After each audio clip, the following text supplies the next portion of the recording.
साथियों नमस्कार। स्वागत है आप सभी का सुबोध जी एकेडमी के यूट्यूब चैनल पे। 72वीं बीपीएससी प्रीलिम्स और बिहार सचिवालय को लेकर के करंट अफेयर का आज ये मेरा तीसरा वीडियो है, जो कि दृष्टि मैगजीन से लिया गया है। तो आइए बिना देर किए हुए सारे क्वेश्चन को देखें हम लोग। और इससे पहले मैं 2 वीडियो ऑलरेडी बना दिया हूं, जिसमें राष्ट्रीय और अंतर्राष्ट्रीय घटनाक्रम का है। अगर आप लोग नहीं देखे हैं तो जा करके देख लीजिए।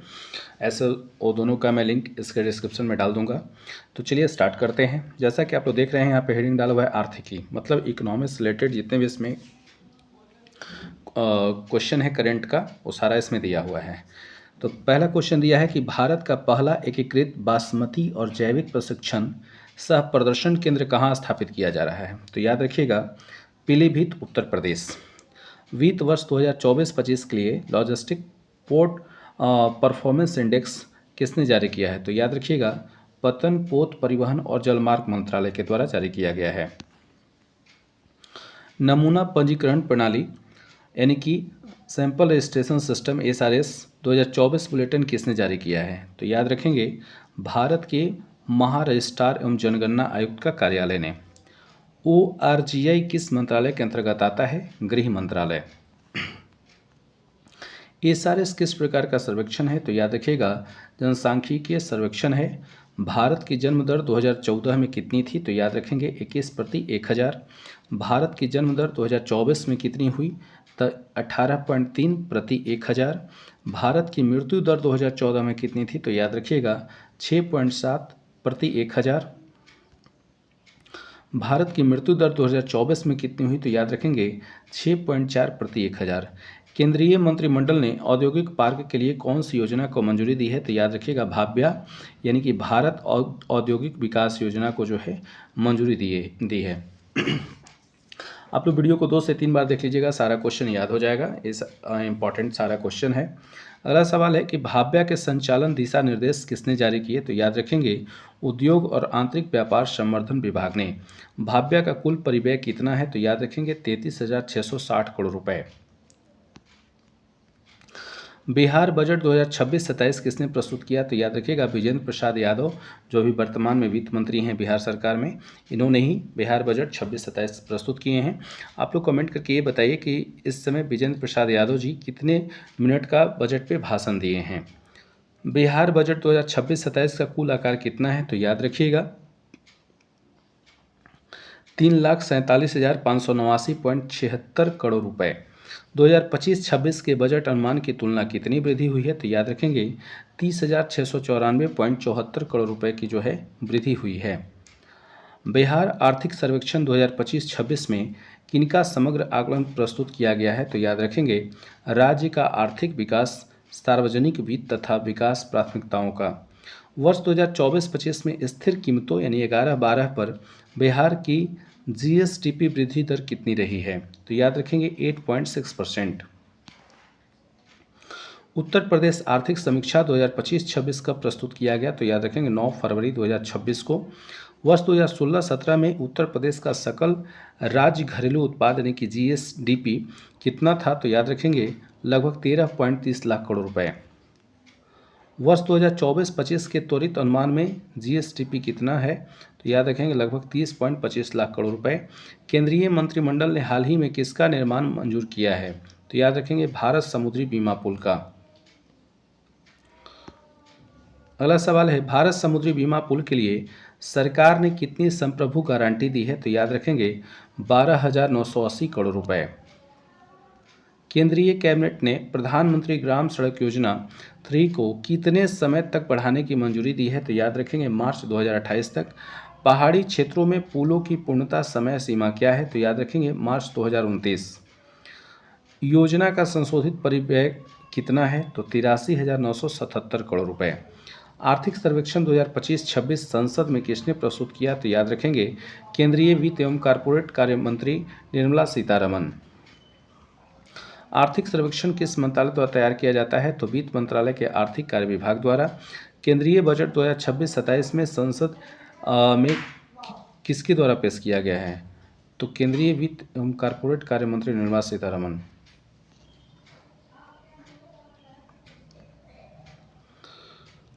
बजट 2026-27 में कुल व्यय का अनुमान कितना है। तो याद रखेंगे 53,47,315 करोड़ रुपए। वित्त वर्ष 2026-27 के लिए राजकोषीय घाटा यानी फिशल डिफिसिट जो है कितना रहने का अनुमान है, तो याद रखेंगे जीडीपी का 4.3%। बजट 2026-27 में भारत की नॉमिनल जीडीपी वृद्धि दर की अनुमान कितनी है, तो याद रखेंगे 10%। वर्ष 2026-27 के लिए राजस्व घाटा जीडीपी का कितना प्रतिशत लक्षित है, तो याद रखेंगे 1.5%।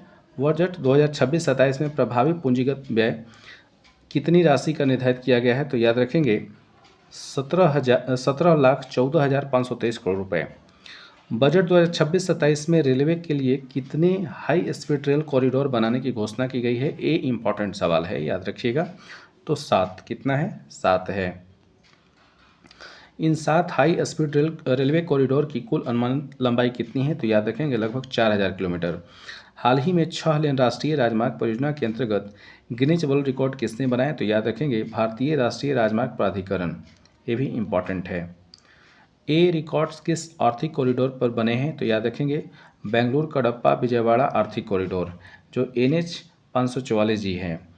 कौन सा राज्य 8वां वेतन आयोग गठित करने वाला पहला राज्य बना है, तो याद रखेंगे असम। और इस आयोग के प्रमुख कौन बने हैं, तो याद रखेंगे सुभाष चंद्र दास। ये भी आपका VVI क्वेश्चन है, इंपॉर्टेंट है। हाल ही में किस मिशन के तहत सरकार द्वारा 2 प्रमुख पहलें शुरू की गई है, तो याद रखेंगे निर्यात प्रोत्साहन मिशन।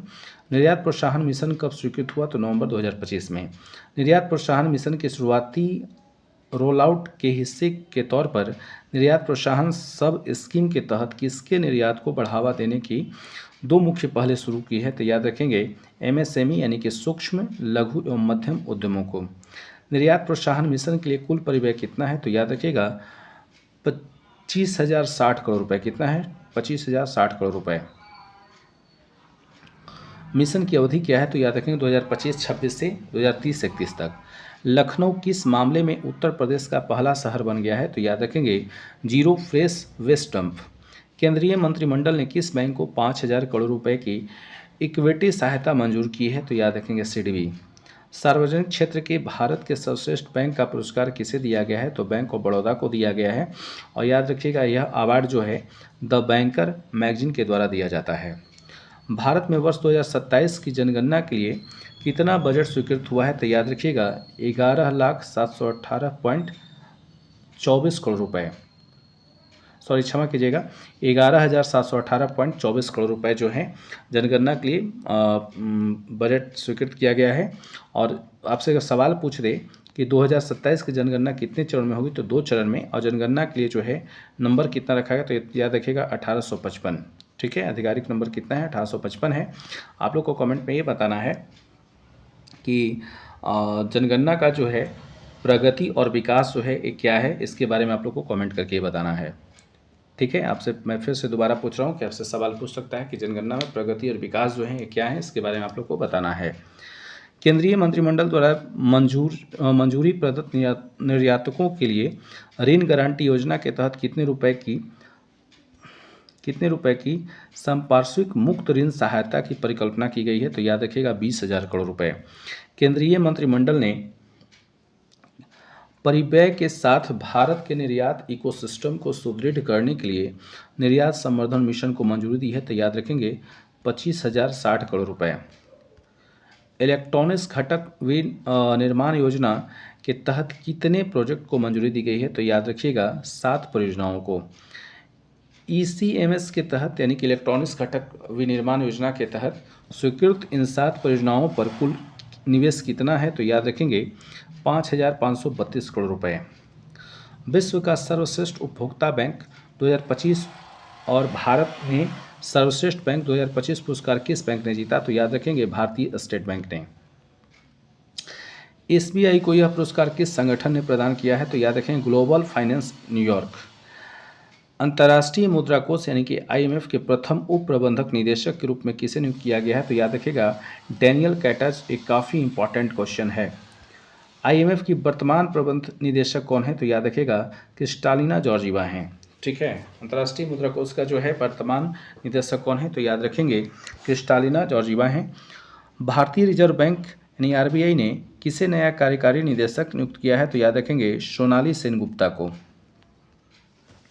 प्रधानमंत्री धन धान्य कृषि योजना किसने प्रारंभ की? तो याद रखेंगे प्रधानमंत्री नरेंद्र मोदी। और कब किए हैं? 11 अक्टूबर 2025 को। प्रधानमंत्री धन धान्य कृषि योजना के साथ कौन सा मिशन प्रारंभ किया गया है? तो याद रखेंगे दालों में आत्मनिर्भरता मिशन। केंद्रीय मंत्रिमंडल की आर्थिक मामलों की समिति ने कितनी प्रमुख रेलवे परियोजनाओं को मंजूरी दी है? तो याद रखेंगे 4। इन रेलवे परियोजनाओं का कुल मूल्य कितना है? तो याद रखेंगे 24,634 करोड़ रुपए। आइए अगले सवाल को हम लोग देखें। इन परियोजनाओं के तहत भारतीय रेल नेटवर्क में कुल कितने किलोमीटर जोड़े जाएंगे? तो याद रखिएगा 894 किलोमीटर। ये परियोजनाएं भारत के किन 4 राज्यों में फैली हुई है? तो महाराष्ट्र, मध्य प्रदेश, गुजरात और छत्तीसगढ़ में। भारत EFTA व्यापार और आर्थिक भागीदारी समझौता TPA कब लागू हुआ? तो याद रखिएगा 1 अक्टूबर 2025 को। कौन 500 अरब डॉलर संपत्ति वाला विश्व का पहला व्यक्ति बन गया है? तो याद रखिएगा एलन मस्क हैं। और एलन मस्क किस कंपनी के CEO हैं? तो ये भी याद रखिएगा टेस्ला। दलहन आत्मनिर्भरता मिशन को मंजूरी किसने दी? तो याद रखें केंद्रीय मंत्रिमंडल ने। यह मिशन कब से कब तक चलेगा? तो वर्ष 2025-26 से 2030-31 तक चलेगा। मिशन के लिए कुल वित्तीय परिव्यय कितना है? तो याद रखिएगा 11,440 करोड़ रुपए है। और वर्ष 2030-31 तक दलहन उत्पादन का लक्ष्य क्या रखा गया है? ये काफ़ी इंपॉर्टेंट है। तो याद रखिएगा 350 लाख टन रखा गया है। कितना? 350 लाख टन रखा गया है। इंपॉर्टेंट क्वेश्चन है। मर्सिडीज वेन Hurun India wealth report and luxury consumer survey 2025 के अनुसार भारत में वर्ष 2025 तक करोड़पति परिवारों की संख्या कितनी हो गई है? तो याद रखिएगा 8.71 लाख। इसके अनुसार किस राज्य में सबसे अधिक करोड़पति हैं? तो याद रखेंगे महाराष्ट्र। भारत विश्व का सबसे बड़ा मत्स्य उत्पादक बना है? तो याद रखेंगे दूसरा है। ये सवाल आपसे पूछ सकता है कि भारत विश्व का सबसे बड़ा मत्स्य उत्पादक बना है, इसका स्थान कितना है? तो दूसरा है, याद रखेंगे।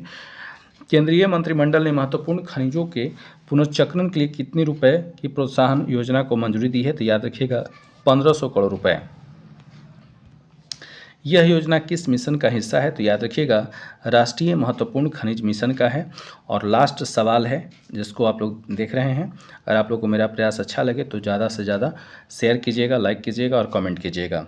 राज्य ऊर्जा दक्षता सूचकांक 2024 किस मंत्रालय ने जारी किया है? तो याद रखिएगा विद्युत मंत्रालय। अगर आप लोग कमेंट करके बताइएगा तो ये जो विज्ञान से रिलेटेड जो इसमें सारा क्वेश्चन है इसको भी मैं करवा दूंगा। फिलहाल इसमें जितना विज्ञान का क्वेश्चन है ये आपको हम करवा दे रहे हैं। लगभग 2-4-5 क्वेश्चन है इसमें, तो आइए देख लीजिए। और अगर आप लोग कमेंट करके बताइएगा तो विज्ञान वाला भी सारा करवा देंगे। एंड साइंस एंड टेक से जो रिलेटेड क्वेश्चन उसको भी करवा देंगे। तो क्वेश्चन है, भारत का 7वां क्षेत्रीय मौसम विज्ञान केंद्र, ध्यान से देखिएगा ये सारा इंपॉर्टेंट है। कह रहा है कि भारत का 7वां क्षेत्रीय मौसम विज्ञान केंद्र कहाँ स्थापित किया गया? तो याद रखिएगा जम्मू और कश्मीर में। भारत में E85 ईंधन का आधिकारिक शुभारंभ कहाँ किया गया? तो याद रखिएगा नई दिल्ली में। देखिए सारे इंपॉर्टेंट क्वेश्चन हैं, अगर आप लोग बोलिएगा कमेंट में तो मैं सारा साइंस एंड टेक का भी क्वेश्चन करवा दूंगा।